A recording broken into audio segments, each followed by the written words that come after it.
Manatee County 911, what is the address of your emergency? 11327 White Rock Terrace. The house next door to me, she just came over. Her strange husband attacked her, and she says she shot him. His name is Doug Benefield. Well, it was a rapid romance. Ashley and Doug Benefield married in 2016, only 13 days after their first meeting. From the outside, it appeared to be a fairy tale, but 4 years later, Doug was shot and killed. Benefield, a former ballerina, faces a charge of second-degree murder for the death of her estranged husband, retired Naval Lieutenant Commander Doug Benefield. So what we're going to see in this case is really two competing theories on what happened on the day that he was killed. The defense claimed that Ashley was defending herself from an abusive husband. She came in, she was quite hysterical. I didn't know who was banging on my door. Said that he attacked her and she shot him. Prosecution says it was her last resort to get custody of their daughter. Doug was found on the floor. He had been shot twice, and deputies said there was no evidence of a struggle or abuse, and Doug was facing away from his wife at the time of the shooting.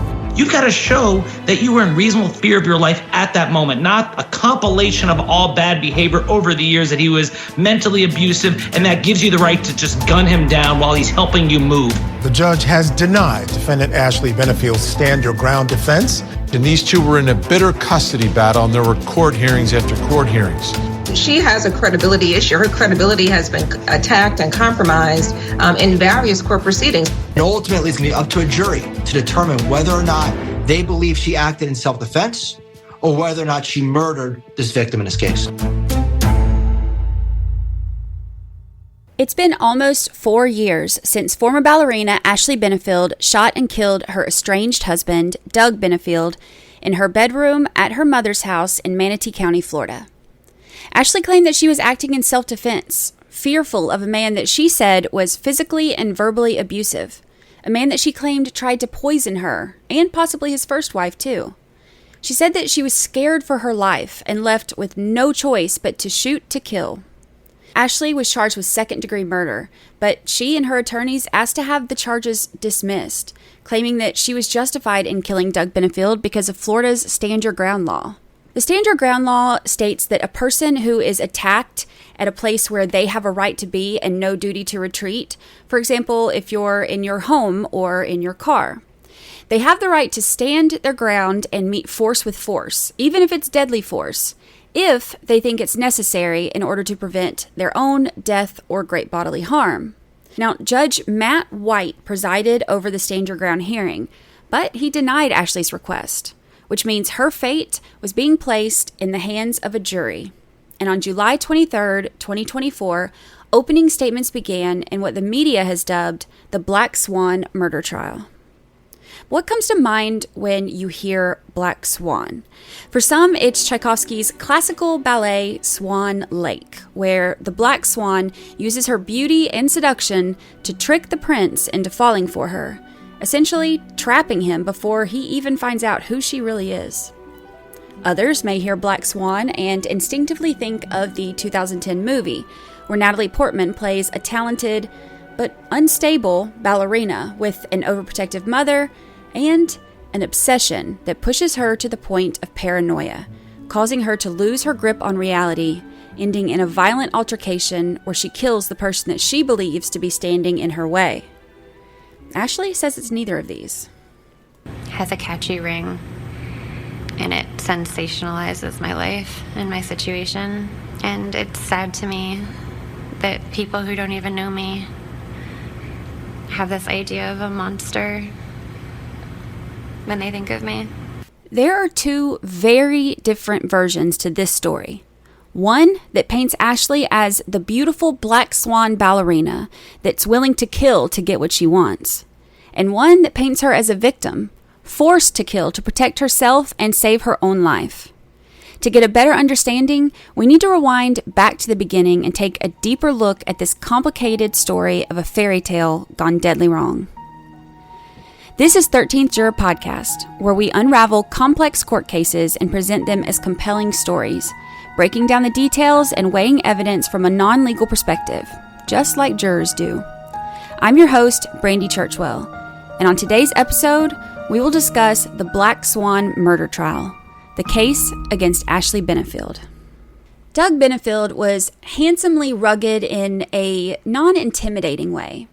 He had an outdoorsy look, athletic but lean, strong jawline but kind blue eyes, and sandy hair grown just long enough to reveal his natural curls, but not so long as to appear untidy.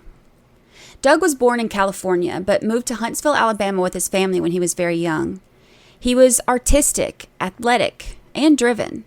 He was a wrestling star in high school, and then he followed in the footsteps of his dad and brother by attending Texas A&M University. Then went on to join the Navy, becoming a naval flight officer and pilot. Doug retired from the Navy as a lieutenant commander in 1999. He was living in Charleston, South Carolina, running a restaurant that he had opened, and also working as a security and communication technology consultant for the U.S. government. It was during this time that Doug Benefield met and fell in love with Renee Kusar Benefield. Doug had been married once before while in the Navy, and while the two stayed friendly, the marriage didn't even last a year. But when he met Renee, he knew that this was different, and the two married in December of 1999, about 5 months after meeting. Renee was the mother of 2 boys, and she welcomed Doug into their lives. In 2001, Doug and Renee had a daughter named Eva to complete their family. Their life together seemed to be a happy one. Doug traveled a lot for work, but while he was away, he and Renee would stay in constant communication through sappy texts, referring to each other as my love and my baby. There were issues, as in any marriage, which were later revealed through texts between them found on Doug's phone. However, the majority of their conversations revolved around expressing how blessed they felt and their love for each other and their family. On December 2nd of 2015, Doug was out of town for work when 14-year-old Eva Benefield came home from school to find her mother dead.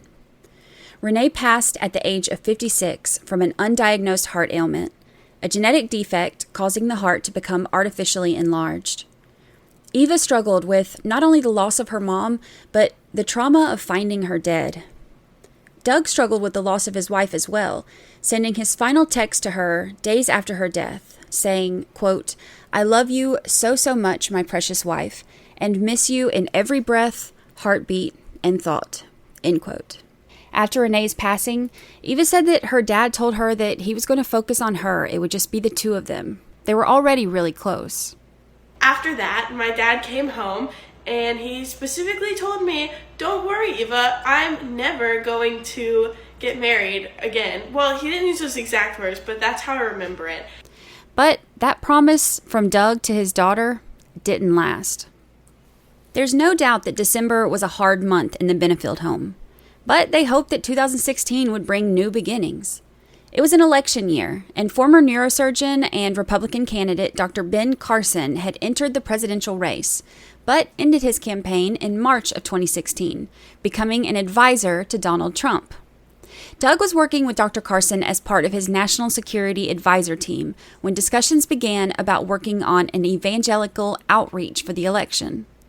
An acquaintance of Doug's connected him via text to a woman named Ashley Byers, who was working on the Trump campaign, so that they could discuss this outreach. Ashley and Doug texted back and forth, and Doug invited her to attend dinner at Dr. Carson's Palm Beach mansion the following day, August 25th, 2016.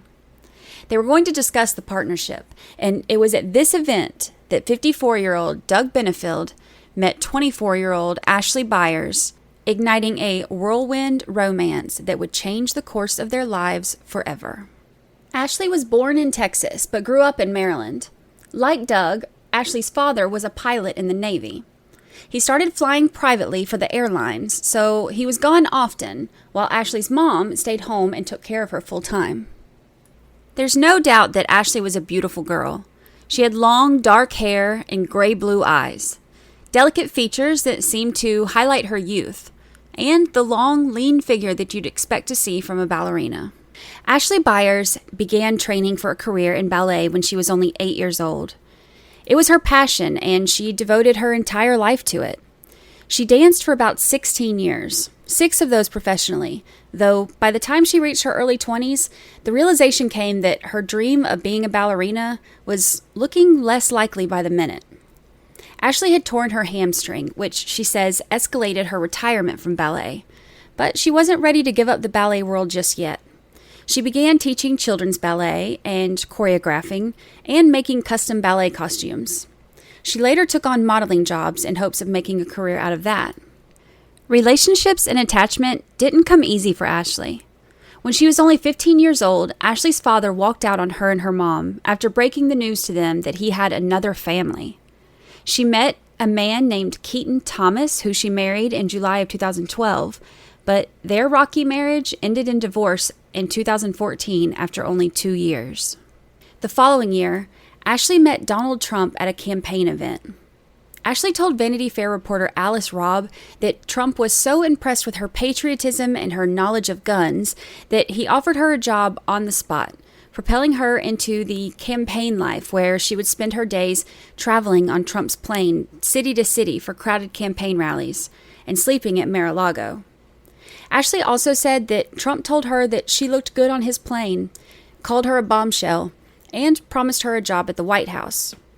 Robb later wrote that when Trump was shown a photo of himself and Ashley on the campaign trail, he said he had no idea who that person is. Trump may not remember Ashley, but her involvement in his campaign is what brought her directly to Doug Benefield at that political fundraiser in August of 2016. Here's Ashley describing what it was that she loved about Doug and what drew her to him. He was very confident in who he was, passionate about what he was doing for work. He was fascinating to talk to. He was funny, very smart, charming. We just instantly clicked. Ashley and Doug immediately hit it off. They partied all night, laughing, flirting, and falling for each other fast. They bonded over their passion for God and guns, Ashley telling Doug that she had a handgun hidden in her bra that night. Doug texted her afterwards, jokingly calling her Ashley Oakley, referencing the Wild West folk heroine Annie Oakley, known for her astonishing sharpshooting skills. Their time together was short-lived, though. Doug had a work trip planned for Israel and had to fly out the following day. The distance didn't deter the new lovebirds. They were desperately drawn to one another, texting with the kind of feverish obsession usually reserved for love-struck teenagers. Struggling to be apart for even just those 7 days, Doug even asked Ashley to join him in Israel, not wanting to wait to have to see her again. On September 1st, after one meeting and 6 days of texting, the couple exchanged their first I love yous via text message. Doug didn't even make it back to U.S. soil before they decided to get married. On a beautiful sunny day in Charleston, Doug's friend Trip Carmody acted as officiant and the sole guest for the wedding of Doug and Ashley Benefield at St. Michael's Episcopal Church, only 13 days after the two had met. The couple didn't tell anyone about their plans to marry, not even Doug's 15-year-old daughter Eva. Eva first heard about Ashley when Doug picked her up from school and had Ashley on speakerphone, and he referred to her as his girlfriend. She told her dad that whatever makes him happy, she's happy for him. But only 2 days after finding out that Ashley even existed, Eva, who is still grieving the loss of her mother from 9 months before, finds out that Ashley, 9 years older than her, is her new stepmom. Here's Eva describing how she found out. My dad came up into my room and he said, Eva, we need to have a chat downstairs with Ashley. She was at the house at the time. And I said, I don't think we need to. I understand that you're dating her and you're happy, but please just, give me my space a little bit. I don't want to have a conversation. And he said, no, I think it's really important we do. And I said, the only time that I would want to have a conversation with y'all is if you told me that you were going to propose. And when those words came out of my mouth, he told me that they were married. There was a 30-year age gap between Ashley and Doug. They had only known each other for 13 days, most of which was spent away from each other. And Doug had lost his wife less than a year ago. Throw in a teenage daughter grieving the loss of her mom, it makes for a pretty intense start to any marriage. The original plan was that even though they were married, they were going to continue getting to know each other while living separately, and they wouldn't tell Eva about the marriage until later down the road. But Ashley decided that she didn't like that idea. She wanted Eva to know right away. The situation between Ashley and Eva was strained from the beginning. And looking back, this may have been the first major sign of that. Ashley first made an effort to befriend Eva, taking her shopping and sharing clips of some of her favorite ballet dancers, but the attempt at being friends with her new stepdaughter didn't seem to go so well. After only 2 weeks of marriage, Ashley had what was described in court as a hysterical breakdown because she was worried that Doug would choose Eva over her. She even called Doug's friend, the one who officiated their wedding, hysterical, crying that she wanted Doug to pick her over his daughter. That's not really how marriage and parenting works. While Ashley struggled to find her place when it came to Eva, she had no hesitations with defining her role as Doug Benefield's new wife. Less than a month into their marriage, Doug had to have surgery on his back, giving his young bride the chance to come be by his side to help take care of him. The two were inseparable, doing everything together, rarely leaving each other's side. Ashley and her mom had a cruise booked for the end of November, something that was planned long before she met Doug. As the cruise approached, Ashley said she didn't want to go. She hated the thought of being away from Doug. Doug arranged for one of Ashley's friends to join her and her mom for the cruise. While they were gone, he and Ashley again stayed in constant contact, their excessive need for each other walking a fine line between new relationship infatuation and unhealthy attachment issues. Conversations between the newlyweds, messages that would later be published in court documents for the world to see, highlighted some of the anxiety and insecurity that fueled their obsessive, clingy behavior. After overhearing some guys arguing or getting loud near Ashley, Doug made a comment about wanting to come take them out, and he talks about feeling murderous rage when he thinks of Ashley's previous marriage and the way that he hurt her. There's also a text conversation where Ashley tells Doug that she hates looking at Eva because it makes her think of Renee. Honestly, I can't imagine what it must be like to hear that your new wife hates looking at your child because it reminds them of your dead wife. Doug tells Ashley that he's very sad for Eva that she lost her mother, but Ashley still pushes the topic, wanting to know how he could possibly look at his daughter and not think of Renee. She tells him that she wants to erase the whole past and never think about it, and she hates that he ever loved anyone but her. Ashley moved to South Carolina full-time in December of 2016. She believed that she could live a charmed life with her new husband, become a mother figure to her new stepdaughter, and work toward having children of her own. She and Doug had already started talking about having his vasectomy reversed so that they could have children together. And less than a month after Ashley moved in, Eva's friend Sydney also entered the picture. Eva talked about this on her social media. Sydney was one of her best friends, and she was going through some things at home and needed a place to live. Eva was obviously also going through some tough times, so having her bestie around seemed like a great comfort to her as she struggled to adjust to her dad's new wife and their new family situation. Doug says in later court filings that he didn't know much about Sydney at the time. She was a good friend of Eva's, and she needed a place to stay.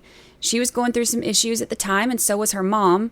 So Sydney moved in with the Benefields on January 1st of 2017. Throwing a troubled teen girl into the mix when there's already a lot of changes didn't make things any easier. According to court documents, Sydney's moving in became a major stressor in the home. Doug believed that she brought a lot of her problems into the house because of the way she had grown up.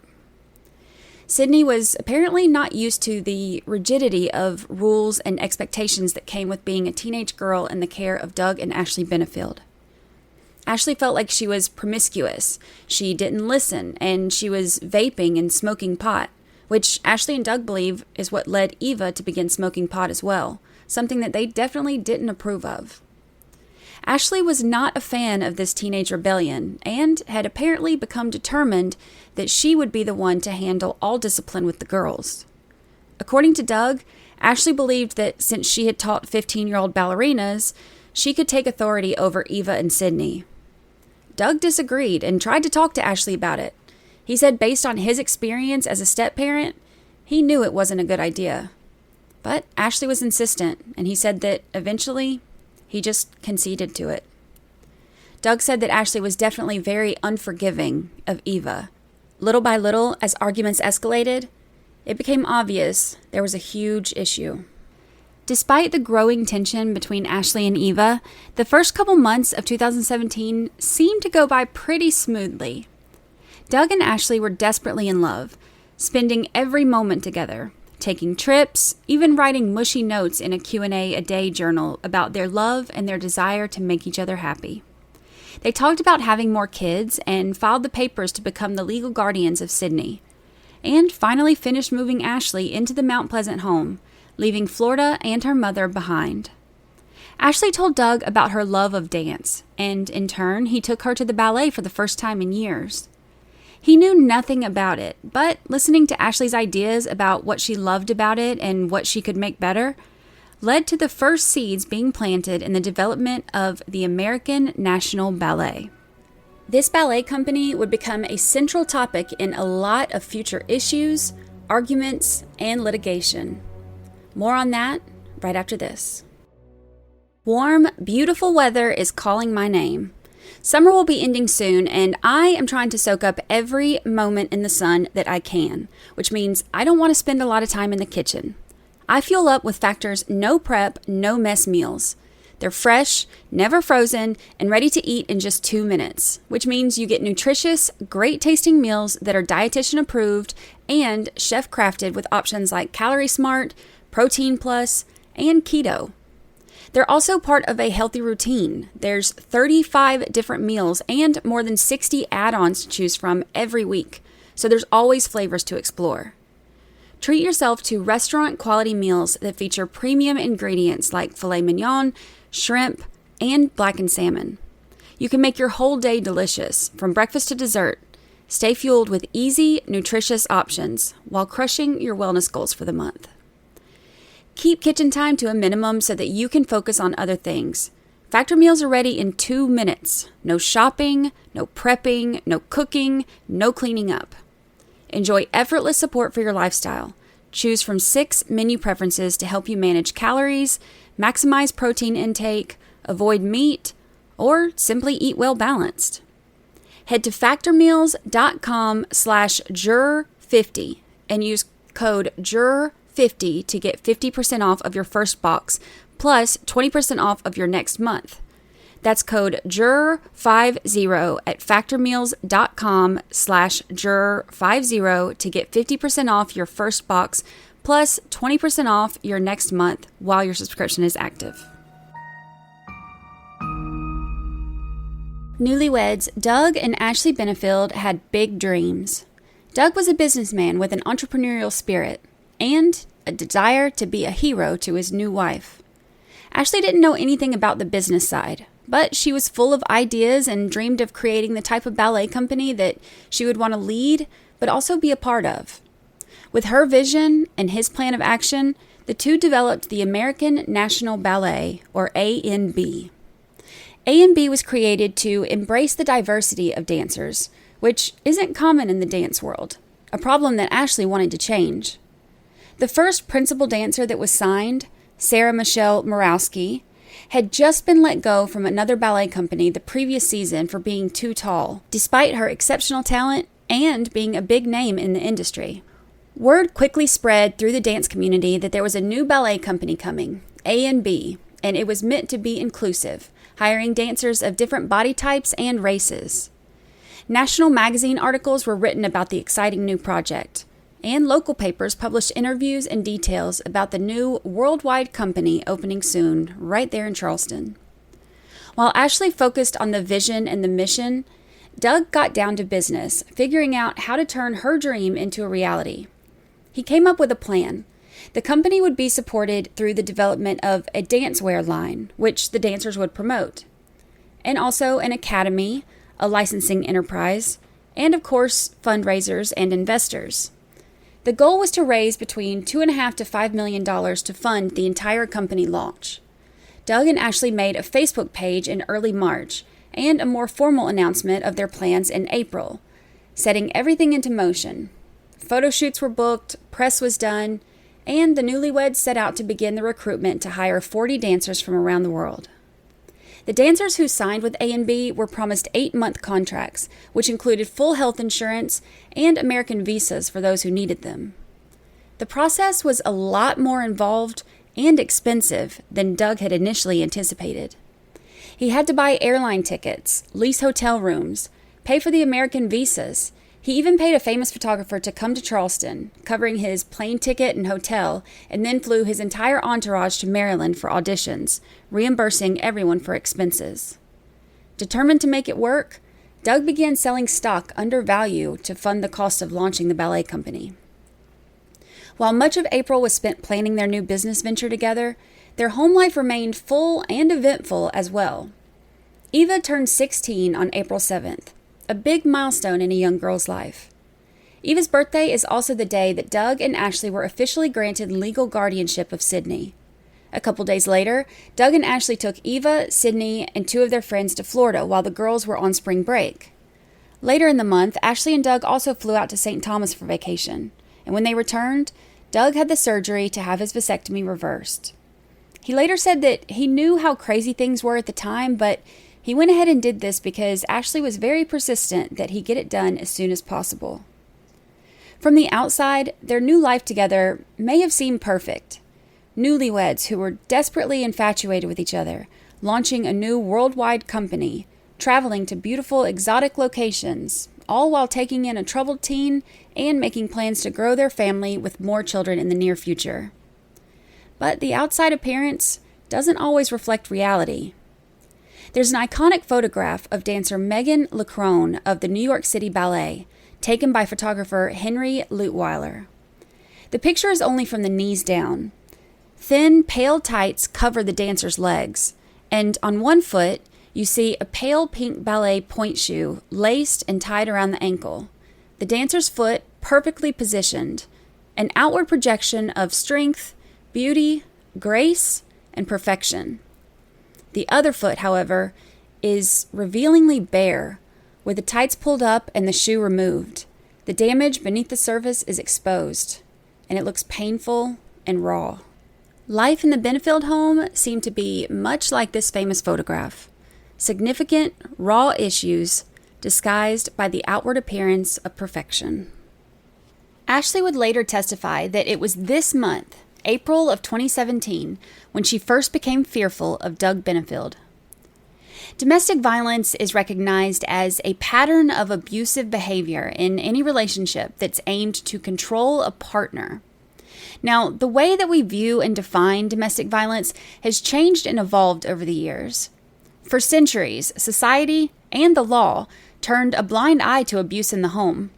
In fact, until the 1970s, it was not only legal, but also socially accepted for husbands to beat their wives.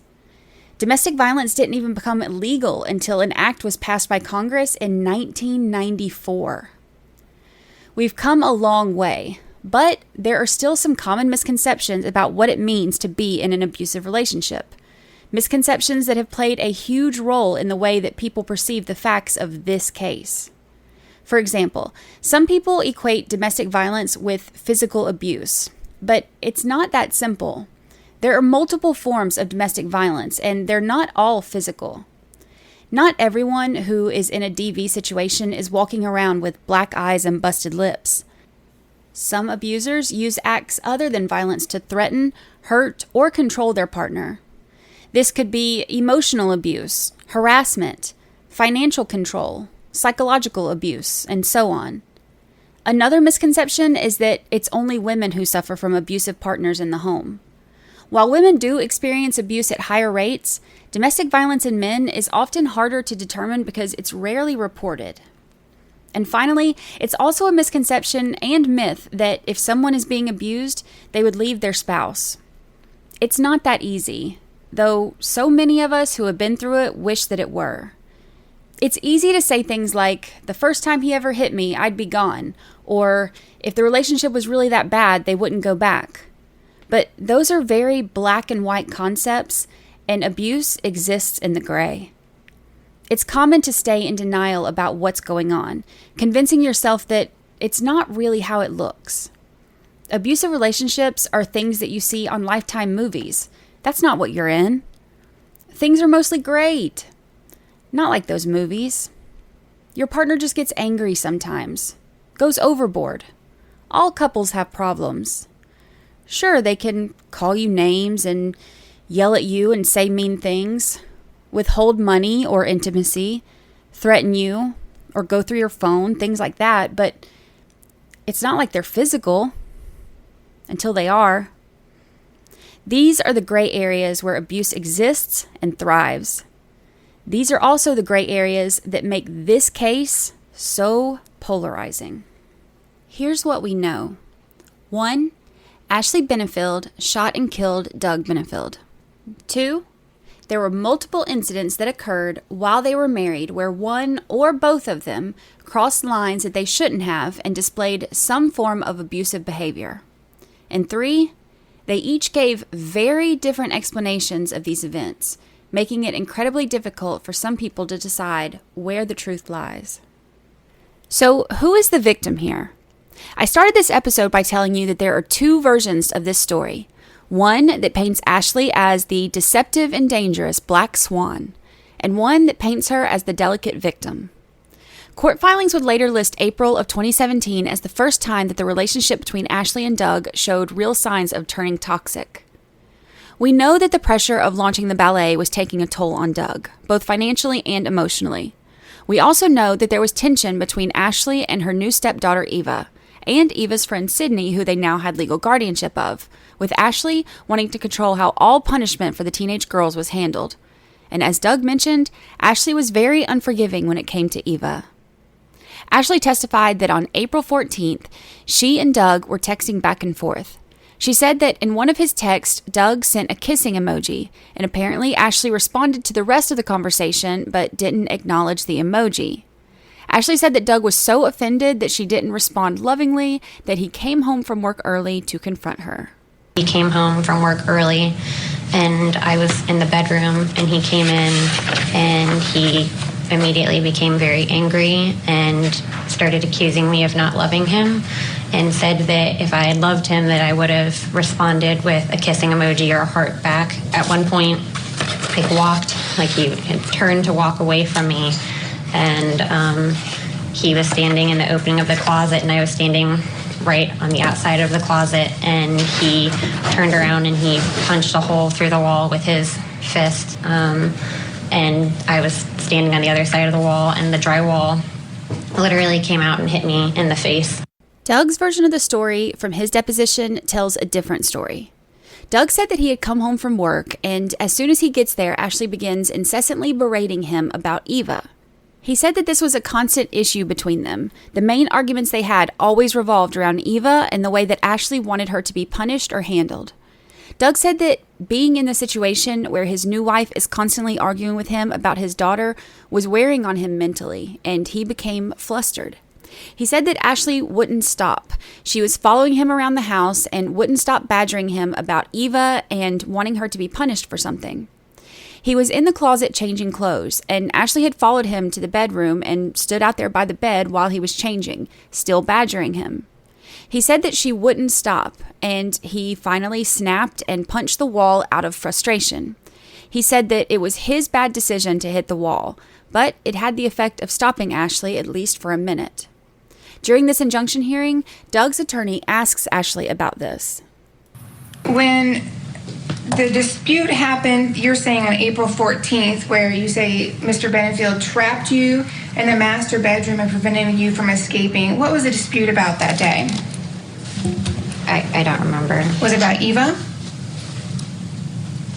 I don't remember. Was that the day with the text messages? I honestly don't remember. This is your sworn petition, so I'm asking you what happened. Isn't it true that you were in fact following Doug around the house, berating him about his failure to discipline Eva the way you thought she should be disciplined?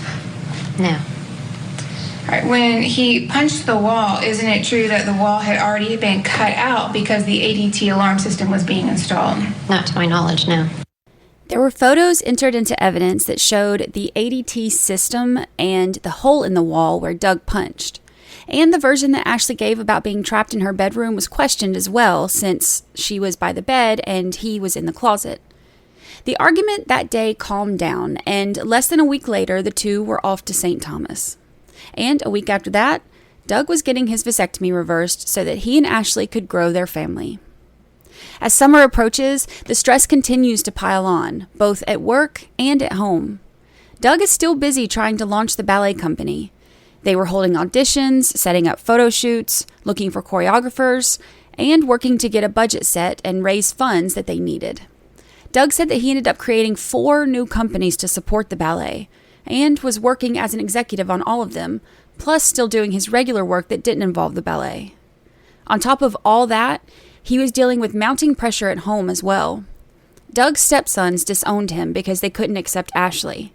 He was having issues with Sydney, saying that he adopted a girl that he knew nothing about who had drug problems, and now was having issues with her and her mom. He had recently been through major surgery.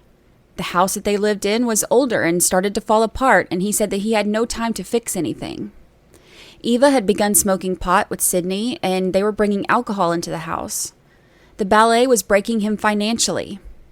Every aspect of his life was in turmoil, and the 2 people who mattered to him the most weren't getting along, and he had to constantly hear about it from Ashley. Tensions continued to rise, and in June, things boiled over in a big way.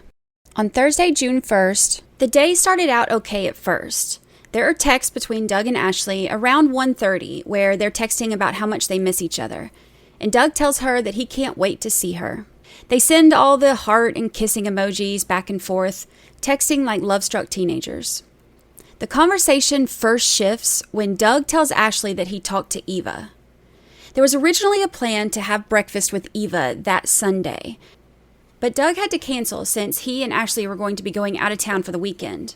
He tells Ashley in the text that since he had to cancel for Sunday, he was just going to meet Eva that evening to have dinner. He said it seemed like a good idea since Ashley was doing yoga with Sydney, and he said that he was excited because when he talked to Eva, she seemed like she was in a chipper mood, and that made him happy. Ashley didn't share that enthusiasm, though, and the whole conversation immediately shifted. Here are the texts between Ashley and Doug on June 1st, 2017. Sorry, baby. It just made sense to do, given that you were doing yoga with Sydney. And Eva asked if we could go to dinner, and I didn't think about tomorrow because I already have my plate full and will be stressed like crazy tomorrow. You didn't even ask me. I don't know, baby. That kind of makes me sad. I wish we could have talked about it. So now you're going to leave me completely alone for dinner. You couldn't do breakfast tomorrow with her? I will just have soup and salad. It won't take long, and my guess is that something else may come up with her anyway. Then you and I can take a break and go get real food. But you didn't even ask me. It's not like I have friends or anything. No, baby. I will not have a full dinner with her. It will just be a little time with her, and then you and I can go have dinner and we will do it as early as possible. So I'm just supposed to make myself dinner then? This is so completely wrong and not accurate. There is no jealousy. We are gone this weekend for the ballet and I am not able to follow through with what the plan was with Eva. And I would only have a bite and then have dinner with you. So you were somehow jealous that I went to yoga with Sydney when I thought you would be at work anyway? So you thought it was a fair swap to go to dinner with Eva when I would be home alone? To eat alone? And cook for myself? I'm sorry, but this is just making me really sad. I did nothing wrong. And you think you are sad? I am brokenhearted that you are reacting this way, especially when I have taken the whole day doing almost nothing but ballet and I am sacrificing simply having dinner since we are out of town this weekend, leaving the girls alone. It is totally appropriate, and I wasn't with you when I was in the middle of 20 things and assumed you would think it was a good idea. But you didn't even ask me.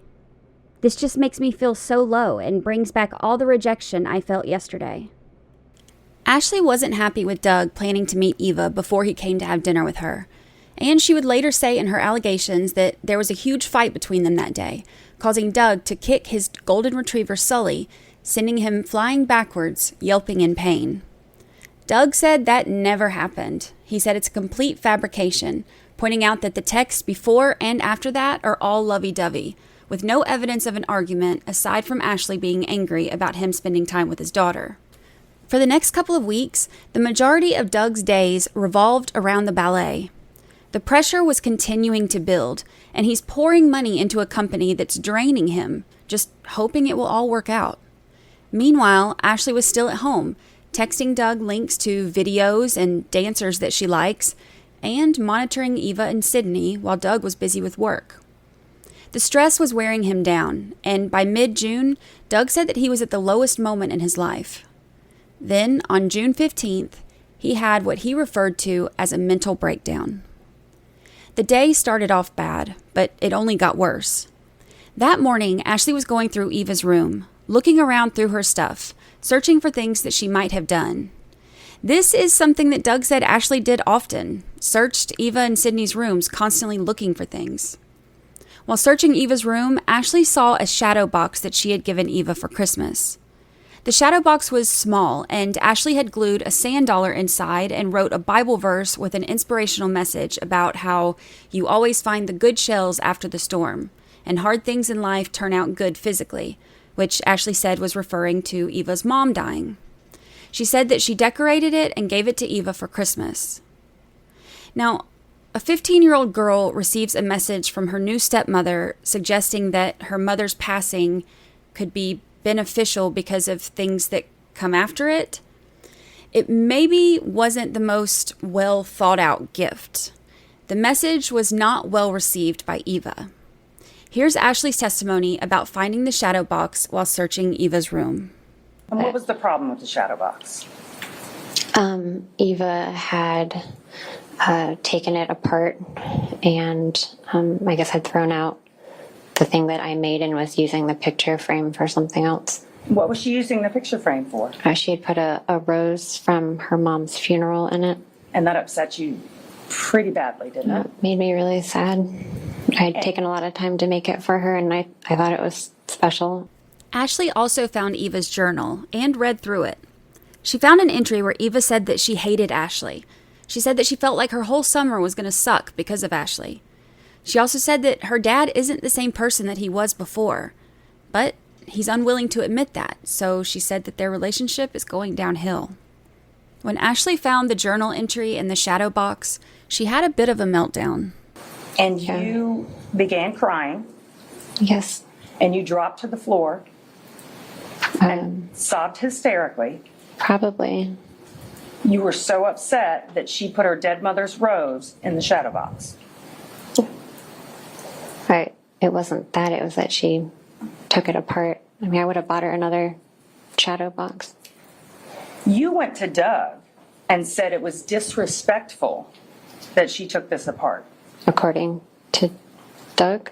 No, according to you. You went to Doug and said, she's acting disrespectfully. You need to handle her. She upset me. I'm crying. I don't remember saying that about that. Doug said that Ashley went upstairs, fell to the floor with her face buried, screaming, why would she do this? Ashley wanted Doug to do something about it. Doug made excuses for Ashley's reaction, saying that she had never had a child, much less stepchildren, much less a stepdaughter whose mother just died, on top of starting a ballet and taking guardianship of a young girl with problems. So he said there was a lot of stress in the house, and he knew that Ashley felt it as well. Eva and Sydney weren't home. They had just come off restriction. Doug said that Ashley was the one who came up with the girls' restrictions and punishments anytime they did something. So Ashley was now obsessing over whatever it was that Eva might have done that Ashley felt needed to be punished. But life was revolving around the ballet at the time, so Doug had things that he needed to get done. He had some banking papers for the ballet company and then had a meeting, so he was trying to get things together to go take care of all of that. Ashley was going with him, and when they left the house, they were already arguing about Eva. In a text describing this argument, Doug said that she wouldn't stop about Eva. Always Eva. Every argument, Eva. They got in the car and got about a quarter of a mile down the road, and Ashley just wouldn't stop. Eva. Always Eva. Every argument, Eva. Doug said Eva had been a straight-A All-American child and had done really well until he brought Ashley home. And now, here he is, his life falling apart, and once again, He's stuck here listening to Ashley, who wouldn't stop obsessing over Eva. Doug said he felt like he was going to throw up outside the window. He slammed on the brakes, turned around, and went back to the house. He said she's still talking. He tried to talk to her logically, but he said that logic didn't work. It only made her mad. He said that their voices were elevated, but not quite yelling, just obsessing, nonstop. He said he pulled in the driveway and he just sat in the car.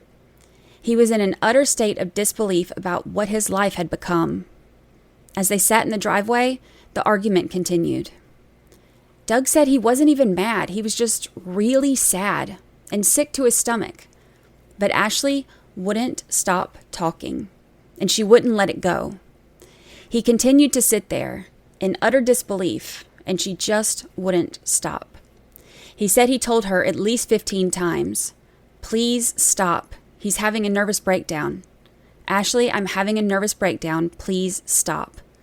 But she wouldn't, and it continued to escalate. He grabbed his banking papers from the console and the 9mm handgun that was in there and walked in the house, sat down at the kitchen table, putting everything on the table in front of him. Ashley follows and immediately started the argument back up again about Eva. He tried again to reason with her. He was telling her that she's assuming things about Eva. He tried to talk to her logically, but it wouldn't sink in. He kept telling her to stop. Please stop. But she wouldn't. Eva. Always Eva. Every argument, Eva. She wouldn't stop, and Doug grabbed the gun, still in the holster on the table in front of him, and threw it back into the left, hitting the sheetrock on the wall behind him. Ashley stared at him, silent for a moment. Doug stands up, and Ashley starts talking again. At this point, Doug isn't even able to register what she's saying. He walks over almost robotically and picks up the gun from the floor. He's thinking he can't believe that this is his life. He can't believe this is happening in his life.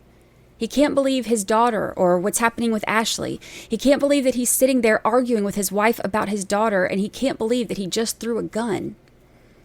He places the gun on the counter, wiping the sheetrock dust off of it, just staring at it. Ashley is still talking, but he said he's numb. He can't hear a thing she's saying anymore. He put his head down on the kitchen counter. He's in complete shock, utter disbelief. Everything going on in his life just flashing through his head.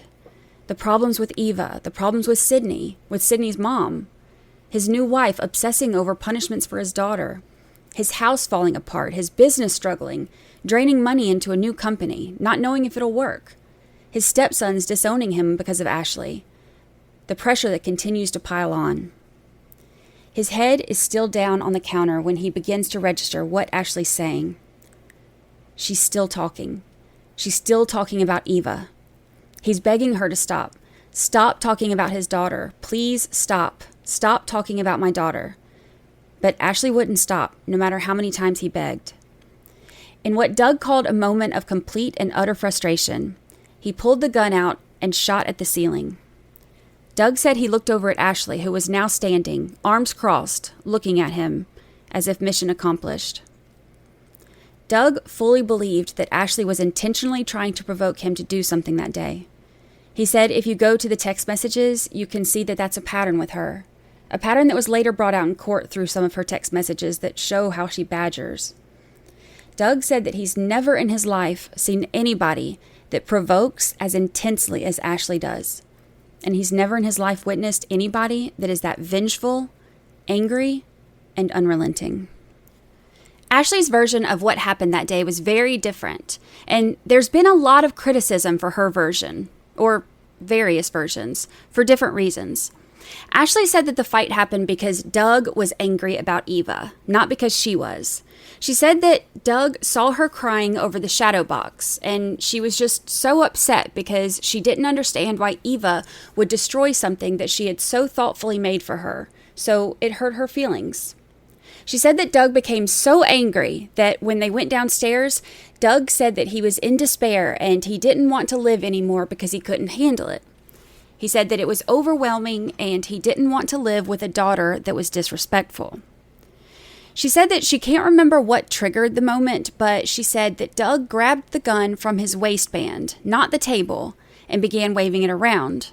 Now, that version did also change. She said that it was grabbed from his boot later. Here's Ashley giving her version of events during an injunction hearing. He pulled the gun out. I believe it was in his boot. And he pulled it out and he started waving it around. It was unholstered at the time. He then threw the gun facing me. It missed me. It hit the wall behind me and it punched a large hole. Now, there's no jury there for the injunction hearing, but when Ashley did testify in front of a jury during her murder trial, both the tone of how she recounted this and a few details changed. Here's Ashley during the trial telling the jury what she says happened. We were having an argument and it started getting really out of hand. He pulled a gun out and he was like waving it around. And then he threw it at me. And it hit the wall behind me, punched a hole in the wall. So I went to run to try to leave. He pulled the gun out and held it to his head. He said that he's gonna blow his fucking brains out. And I was gonna have to watch him. And he pulled the trigger and he shot a hole in the ceiling in the kitchen. One detail that she changed for the jury is saying that Doug threw the gun at her. The way that they were seated at the table, if Doug had thrown the gun at Ashley, who was sitting right beside him, it would have gone into the kitchen. This was an open floor plan, so there was no wall behind Ashley. Instead, Doug said that he threw the gun behind him and to the left, which is why it hit the wall. The judge who oversaw the injunction hearing didn't find Ashley's allegations credible. Here's a clip from the judge discussing this. The court will find there is one incident of alleged domestic violence, and I got to tell you, it is de minimis, even though it's huge whenever how it was executed, the shot into the ceiling. Court is going to find that at no time was the shot by Mr. Benefield at or in the direction of Miss Benefield. The court has seen Mr. Benefield testify, and the court finds that Mr. Benefield is taking on responsibility for that single misstep. But that is a remote type of domestic violence that has occurred. The judge also points out that after this happened, Ashley was still pursuing the ballet company and doing magazine interviews, talking about how happy she was, having a lavish wedding ceremony with friends and family, and trying to get pregnant. June of 2017 may be where things started to go off the rails, but y'all, this story gets much crazier. American National Ballet makes national news, and not for a good reason. Plus, Ashley and Doug find out that they're expecting a child together, but their happily ever after isn't what either of them expected. Especially when Ashley files lab papers with the court to try to prove that Doug has been poisoning her and their unborn baby. My name is Brandy Churchwell, and we will have all of this and more next week on 13th Juror Podcast. If you're enjoying this, please leave a review on Apple and Spotify, and share this episode with a friend. For more information, photos, and episode guides, visit 13thjurorpodcast.com.